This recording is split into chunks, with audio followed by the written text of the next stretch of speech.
ఎమర్జెన్సీని మించిన అరాచకం. వైకాపా పాలనలో అందరూ బాధలు పడ్డవారే. పోలీసుల్ని అడ్డుపెట్టుకొని అన్ని వ్యవస్థలపై దాడులు. నేరస్తుడు ముఖ్యమంత్రి అయితే ఎలా ఉంటుందో చూశాం. శాసనసభలో ధ్వజమెత్తిన సీఎం చంద్రబాబు. జగన్ పాలనలో క్షీణించిన శాంతి భద్రతలపై శ్వేతపత్రం. బాధితులపైన తప్పుడు కేసులు పెట్టిన అధికారులను శిక్షిస్తాం. అమరావతి రైతులపై పెట్టిన కేసులు సమీక్షిస్తాం. సిపిఎస్ ఉద్యోగులపై కేసులు ఎత్తివేస్తామని హామీ. AP Escobar Jagan. మాదక ద్రవ్యాల చీకటి సామ్రాజ్యాధిపత్య పోల్చిన సీఎం చంద్రబాబు. డబ్బు పిచ్చి ఉన్న వాళ్ళు అలా వ్యవహరిస్తారంటూ ధ్వజం. ప్రేమనగర్లో విశ్వక్రీడా సంబరం. వెల్లువల పెద్దిరెడ్డి భూ బాధితులు వందల సంఖ్యలో తరలి వచ్చిన వంచితులు న్యాయం చేయాలంటూ ప్రత్యేక సీఎస్ సిసోదియాకు మొర. ఫిర్యాదులపై సమగ్ర విచారణ చేపడతామని హామీ.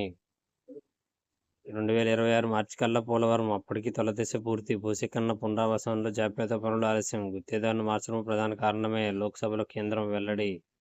ప్యారిస్ పిలుస్తుంది. నేటి నుంచే ఒలింపిక్స్. 206 దేశాల నుంచి 10,500 మంది అథ్లెట్లు. 32 క్రీడాంశాలు, 329 మెడల్ ఈవెంట్స్. భారత్ నుంచి బరిలో 117 మంది. నేటి రాత్రి 11 గంటలకు ప్రారంభోత్సవ కార్యక్రమం. సొంత పత్రం రోత నాటకం.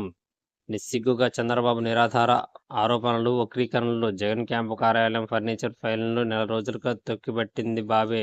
ఏదైనా ఉంటే నాతో తేల్చుకోండి, కోపం ఉంటే నాపై చూపండి. చంద్రబాబు అరాచక పాలనలు ఎన్డీటీవీ ఇంటర్వ్యూలో నిలదీసిన వైఎస్ఆర్సీపీ అధ్యక్షుడు వైఎస్ జగన్. నాపై ఉన్న కోపాన్ని అమాయకులపై ఎందుకు చూపిస్తారు? వైఎస్ఆర్సీపీ శ్రేణులు సామాన్యులపై కక్ష సాధింపు చర్యలు ఎందుకు? ఇది మానవత్వం అనిపించుకుంటుందా? ఈ అరాచకాన్ని తెలియజెప్పాలని అన్ని పార్టీలు ధర్నాకు ఆహ్వానించారు జగన్. ముర్ము టీచర్.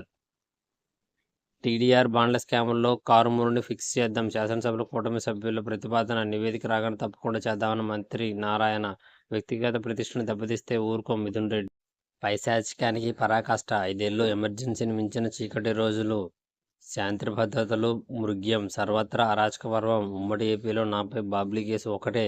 5 ఏళ్లలోనే 17 కేసులు పెట్టి పైశాచికానందం. జగన్ పాలనలో 300 మంది బీసీల హత్య. ఎస్సీలపై 10,377 నేరాలు. మహిళలపై 88,000 నేరాలు.